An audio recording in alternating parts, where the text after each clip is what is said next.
Hi, it's me. I thought today would be a great day to show you every single tarot and oracle deck that I have. But before we get started, make sure that you are liked and subscribed. It really helps me to continue making content.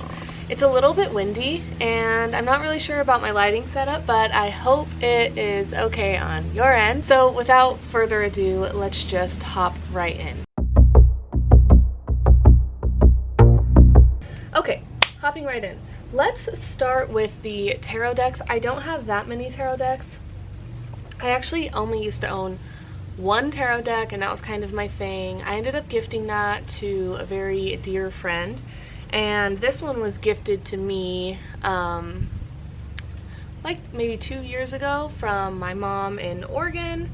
And I definitely don't subscribe to the idea that you need to be gifted decks. I obviously buy them for myself. I think we're at that point in the Aquarian age where it's totally fine to just make your own spiritual rules and not let any dogmatic, fear-based ideas keep you in any boxes, right? Right. So anyway, I have this deck. I always forget what it's called, so this one's going to be a mystery. If you do know, leave it in the comments below. I know people have recognized it and told me before.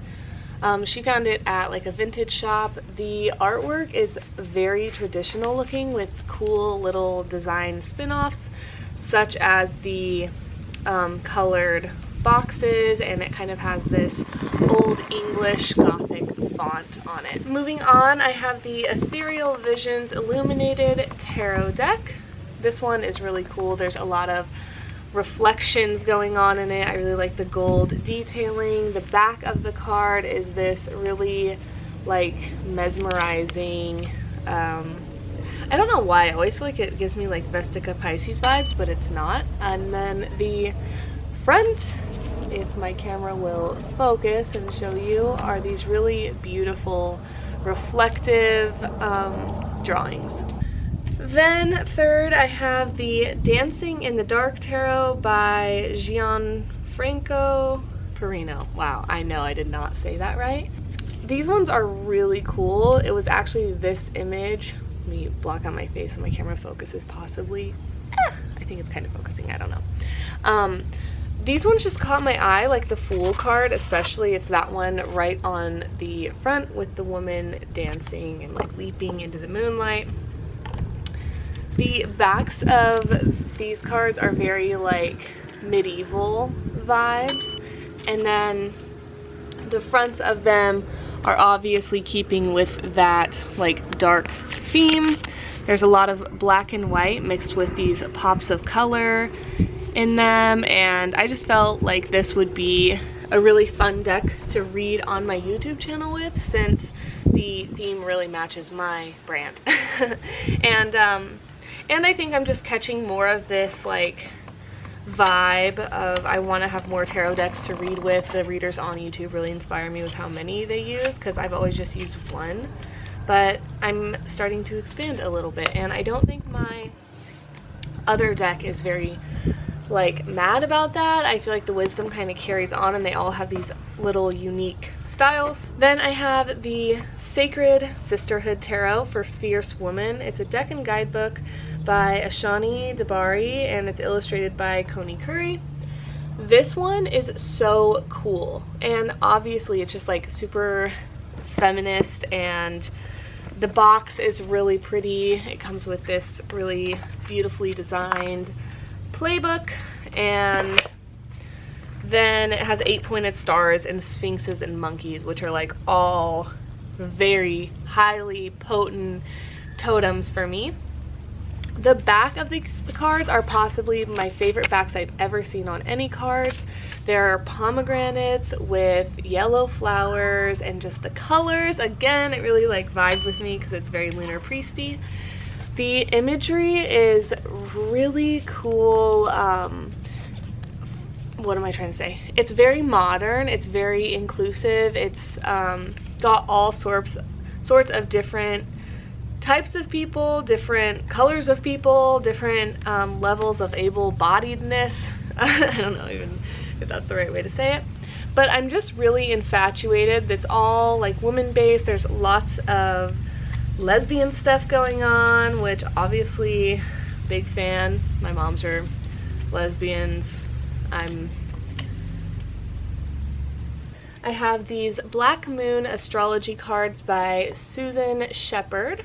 So these ones, I'm gonna be real, I'm not crazy about the imagery because it's just not really my style. So I don't pull a lot from the imagery, except for like, there are some cool symbols. Like there's like the Fibonacci, snail shell, moon on the 12th house. Like there's a lot of cool stuff, don't get me wrong. They definitely were very mindful. I think it's just like the overlaying for me. It's, so yeah, but these cards are like my go-to. I'm always asking these cards questions because there's every single planet, house, sign, there's some aspects, there's elements.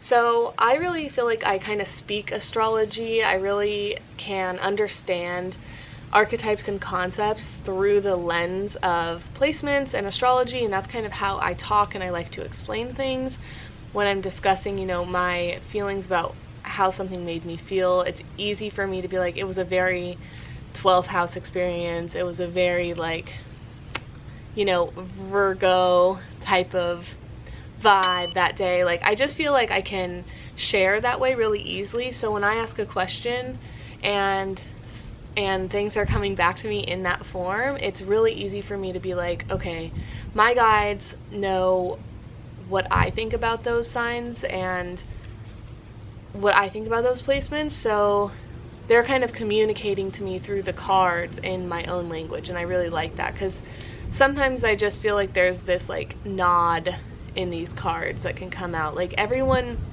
interprets signs so differently and everyone has different experiences, and so I feel like when you're using astrology cards, it's really cool if you're tapping in with your guides because they know how you interpret those things, so they're going to show you, you know, that sign or that thing that's going to mean something to you specifically, or at least that's my experience with these cards. So highly recommend. Also, I mean, I teach astrology and I've been studying it, and I consider myself a pretty like, I understand astrology, and this guidebook that comes with it, it inspires me all the time. Like I'm always looking in here like for those extra layers of knowledge and information that are outside of my like habitual scope of how I think about things. So I really, really like this, and it talks about like combining stuff.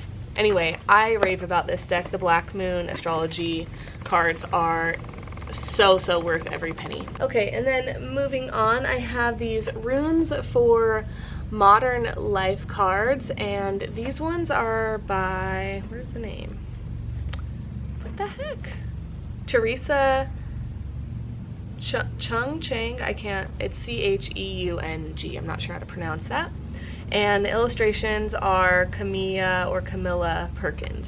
So this one, the like imagery is so rad. Like I'm so in love. The guidebook's pretty good. It's a pretty soft interpretation of the runes in the guidebook, so if you are more into like the love and light, don't hurt me vibes, that is a good deck because there's no like heavy hitting hard messages in it. It's more like, oh okay, I can work with these. There's subtle nods to the harder lessons in the keywords, but really like it's a very workable guidebook. The backs of the cards are really cool. I like all of the textures and patterns that are used. Of course, I decided to put my camera outside of the ear. That's just the vibe, right? Just get the airplanes and the door creaks and all those things. Get the real full experience. So anyway, the actual art on the cards are just really like intriguing, very relevant, modern scenes, things that I think the artist or the creators really took time to think about how they might have experienced these energies. But it's really cool because like obviously this rune doesn't necessarily mean bike riding, but that's kind of the vibe that they might have caught. So they really took time to give it their own personal touch, and I really like that. But I still think if you want to learn about the runes, you definitely need more than just this deck, but it's still a really fun, beautiful form of divination, and it takes the runes into the cards, which is also kind of a fun intersection. Then I have these Norse divination cards by Hakur Haldorsson with G. Haxadotr.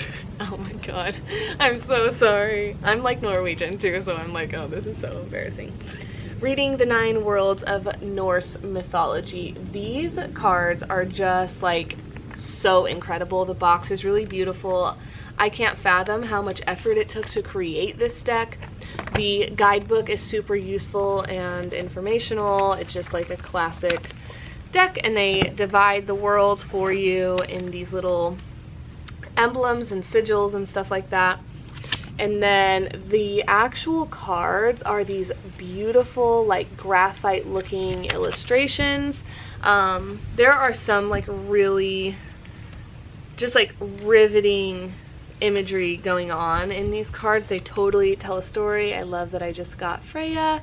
But yeah, just like powerful animal medicine, goddess medicine, god medicine obviously is going on. It's a really thick deck. So I would highly recommend this one if you're into like the Norse practice at all. I have the Making Magic Oracle by Priestess Moon. I got this one really recently. So all of the signs are things that she's found herself and also created herself. But I would say like when I first found these cards, the back is really awesome too. When I first found these cards, I was kind of scared in the sense that I didn't want to use sigils or things from someone who wasn't like super practiced, and I wanted to make sure that this was a legitimate artist that I trusted, because I just felt like the practice of using sigils is so powerful for me. But I ended up realizing that, you know, a lot of her stuff is from ancient scriptures and books, and she's definitely a powerful witch. I think that there's a reason why her deck is where it's at. It's popular, it's poppin', it's powerful. It's already helped me a lot in my life. I've used some of these sigils and they're definitely teaching me and inspiring me. So she passed my test of teacherhood, and the guidebook is just really like feminine in the sense that it's straightforward, but there's a lot of useful things that were worded in the way of like a woman's intuition that I wouldn't have normally just like thought of myself, and that it's very unique and it's complex but usable and straightforward, and obviously comes from this like supernatural area of a woman's hidden intuition, if you will. Then I have the Archetypes deck from Kim Kranz. I really like this deck. I always like to say that, you know, Kim Kranz is someone that really inspires me. You can tell she's just done so much work and like really studied so many different paths, and it reflects in her artwork. Like I really feel like there's a lot of nods to like the Be Here Now style of book. There's just so many like connections that she makes across many paths of wisdom and belief and things like that in her booklet. There's spreads, different things like that. The cards are circular. They have this really cool diamond pattern on the back, and the artwork is classic Kim Kranz, very collage style. The only thing that I don't like about Kim Kranz's work as like a witch is just that I guess it's not that I don't like it, I just don't really vibe with it. Like I don't really use it. I kind of hate, I leave it where it's at. Is that she is definitely more of an artist in my eyes than a philosopher and a theologist than she is maybe like a card creator. Because like, for example, when she talks about the father archetype, there's a lot of negative speech around it. It's kind of more about abandonment and things like that, where it's like the father archetype I don't think is necessarily grouped in with that. And I find that across all of her stuff, it's like it can be a little bit more dark and specific to her story, whereas I'm not sure if that's useful for a practitioner to like always be looking at things through the lens of the artist of the thing that they're using. Just my opinion. But other than that, there's a lot of wisdom in here. I really like it. I see the work. I really respect her as an artist. She's one of my favorite deck creators. So hats off to Kim Kranz. I have the Kabbalah Tree of Life Oracle by Cherry Gilchrist. This one's really cool.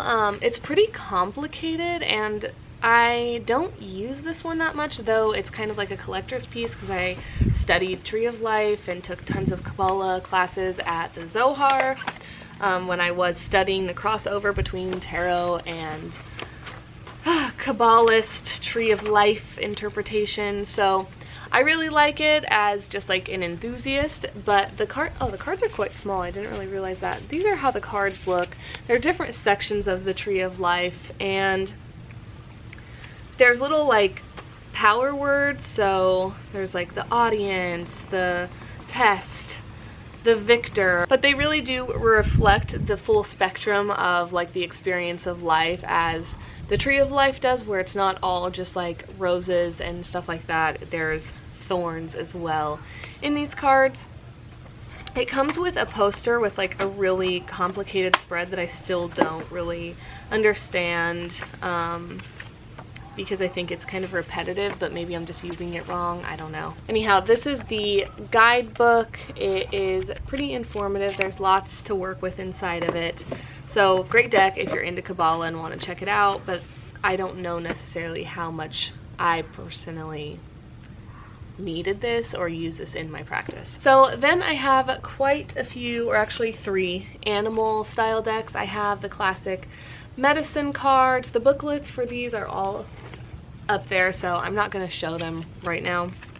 But this one does come with a hardcover book with little like poems and things like that inside of it. It's really cool. This one has a lot of information in it. I would say that medicine animal cards are just packed full of really rich information. They're pretty simple, and I feel like they kind of have a lot of native energy to them with the feathers and the animal medicine and all that. So I just feel like there's a lot of like really ancient wisdom in these cards. The Animal Spirit deck by Kim Krans is pretty radical. I really like the design on these ones. They're very similar to the Wild Unknown tarot. They're just like really pretty illustrations, and I really like the description she uses. She's very eclectic yet traditional at the same time with the way she interprets her animals. This one's a really awesome, great, fun, quick and easy animal deck. I have the Messages from Your Animal Spirit Guide Oracle cards by Stephen D. Farmer. These ones are really different from any of my other cards. I feel like there's a very wise like grandfather in this deck, but the descriptions are kind of like classic oracle style, just like a couple paragraphs that can kind of help you and give you guidance. The back of the cards just take me right into someone's like, I don't know, like collection room in their rustic old house. The actual cards themselves are also like kind of vintagey, and I really like the feeling of these cards, so they're really fun. There's a lot of nods to Native Americans in this card deck, though I'm pretty sure this dude's white. Looks pretty white to me. I have the Earth Warriors deck, and the artwork is by Isabel Brina. Who is this? Is this Alana Fairchild? Oh my god, this lady is such a legend, but geez, she makes a lot of decks. She's really running the deck community, isn't she? So there is the cover of the booklet. The booklet has all kinds of activations, tons of information on each card. They're very, very spiritually charged, I would say. I really like taking these whenever I travel. The imagery is just really like, oh, I love it so much. This artist is really cool. But there's lots of animal medicine and like, almost like, I feel like it's almost like medicine, Native American style mixed with Alex Gray, if you will. I have the Shaman deck. What is it actually called? Mystical Shaman Oracle. So inside there is the essence, the invitation, and the medicine on most of the cards. So there's like a paragraph for each little section. The deck itself comes in this little box inside the bigger box, and the cards are just really cool, like very ancestral, tribal, medicine animal. Again, there's a lot of that overlay, like collage-y blended art, which I'm not a big fan of, but hey, these cards are definitely pretty cool. Then I have the Hedge Witch Botanical Oracle by C.L. Thompson. This one is really cool. It's roughly based around tarot and other archetypes, but it's a much smaller deck than obviously a tarot deck. The backs of the cards are these really pretty botanical illustrations. And then the fronts, again, are like field guide vibes of plants. Each plant has an oracle property and it tells you the like official name of the plant. So there's ones like mystery, clarity, the wild rose, preserve, pine. So very cool, very journal-esque vibes. They give you a like recipe and a little bit of backstory off of each plant in the booklet, and then they also give you the oracle property and which tarot card it could be related to. I have these little number flower of life things. I don't know who made them. They came in this little bag. I got them at the Kundalini yoga studio I used to work at. All of them have these really pretty like images on the back. There's Yogi Bhajan's scandal alert. And then they have an oracle property, a number, and then a little description. So there's like integrity. So these are, I feel like, pretty like beginner level oracle cards, but they were some of my first ones, so they're pretty cool. Then I have the Lawn Sacred Geometry cards. I used to do this thing where I'd throw away the boxes. Now I keep them because I keep everything on my bookshelf. But I do have the booklet, but I don't have that one out. The booklet is just like a classic booklet. It just tells you more about what the artwork means, the colors she used, the shapes she used, and then more about the oracle property. They're all these really beautiful activated art pieces that Lon makes. She's a really badass artist. The oracles are like change, empowerment, the solar plexus, healing. It gives you like the classic little one sentence down at the bottom, and then you can elaborate more with the booklet. I have two of the Rebecca Campbell classic, like, I don't know, light worker, ambassador type of lady. She's really cool. I really vibe with her. I think these are great if you're just stepping into the space and you're not really vibing with the witchcraft stuff and you're more into like just your spirit or whatever. There's lots of information on Starseed. She's really into like empowering sisterhood, etc. Danielle Noel did the artwork on them, so they're those like really popular style of just like, I don't even know, like light code artwork with beautiful scenery and women and stars and galaxies and things like that. The oracles are kind of like lifting the veil, double mission, a new earth, and then you can go more into like the soul message in the booklet, and they also have spread suggestions in the booklets as well. I would say all of the oracle decks are very similar to me. Like it's almost like they're just expansion packs. The Starseed Oracle and the Work Your Light, like I could blend them up if I wanted to. The only difference is going to be the backs of the cards. They're like the same size and they pretty much come with the same amount of cards, except the actual backs of the decks are slightly different. I also have a couple of love specific decks. I wanted to start doing love readings online, so I had the Island Time Wellness Love Oracle cards. No guidebook with this one, just simple one sentence messages on the cards. The back of them is this like little surfboard logo thing going on, and then the fronts have little images and one word, and then it's not even a one sentence description, it's like power words or keywords. There's definitely a wide variety of things in here. There's like Cupid's arrow, the golden mirror, palm tree, love, ascending, the other woman, twin flames. So it's fun. I think there's like a lot jam-packed into every single card for how little information is on the actual card. Then I have the Romance Angels by Doreen Virtue. I know Doreen Virtue kind of has had some little things in the past, but the backs of these cards are these like pink, golden, very royal type of vibes with people kissing. The images almost have these like European old artwork vibes, and then there's a golden frame. And then there's no booklet to this one. Then I have the Hidden Truth Oracle. I really like this one. It has these like little messages on it. Who made this? Let's see here. All Things Intuitive. So these ones are really cool because they just look like that, and then on the back there's just these little messages. Then I have the Lover's Oracle, and these ones are little heart-shaped cards. They're really simple. The artwork's really pretty. Getting to pick based off of the artwork is kind of fun too, I think. Like, so there's all these like really pretty ones, and then the backs are just simple like that.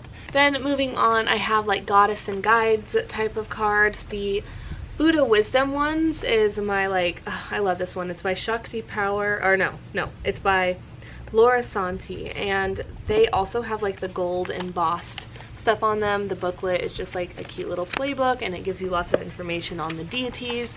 These deities are obviously all like Buddhist-esque deities and guides and concepts and mandalas and power symbols and stuff like that. I have the African Goddess Rising by Abiola Abrams. This one had Oshun right on the front, so I was like, I've been really trying to work more with Oshun. I feel like slowly the Orishas have been working with me, which I just feel really honored about, because I've always been kind of standoffish. I didn't know if, you know, since they weren't in my lineage, if that was really respectful, if they had time for me, etc. But Yamaya has always been very tied to me. I've had so many visions with her, like so many, before I even knew who she was. Oh, like such a powerful psychic connection with Yamaya, and it blows me away. Like, that is like proof to me that stuff exists, I guess, is the experiences I've had with her. I've done lots of rituals at the ocean for her, and then Oshun came in, Ogun came in. There's been a lot of stuff been going on around this year with the Orishas. So anyhow, the backs of these cards have this really beautiful color palette on the back of them. The fronts are very goddessy and feminine, and just obviously different orishas going on. And then the booklet is very like simple and guides you through their concepts and their power words, like that. Then I have the Isis Oracle, also by Alana Fairchild, and the Cali Oracle. Both of these are by Alana Fairchild, and they have very similar like creation stories, I think. So they both essentially have the similar kind of like guidebook style with activations and really powerful channeled wisdom from the goddess, Isis specific or Cali specific. So I really thought the beetles on the back of the Isis ones were really cool, and then the fronts have these really compelling Isis-esque archetypal stories on the front of them with sacred geometry and whatnot. And then the Cali one, the same kind of vibe, except for obviously it's Cali messages, so it's a little more like heavy hitting and fierce.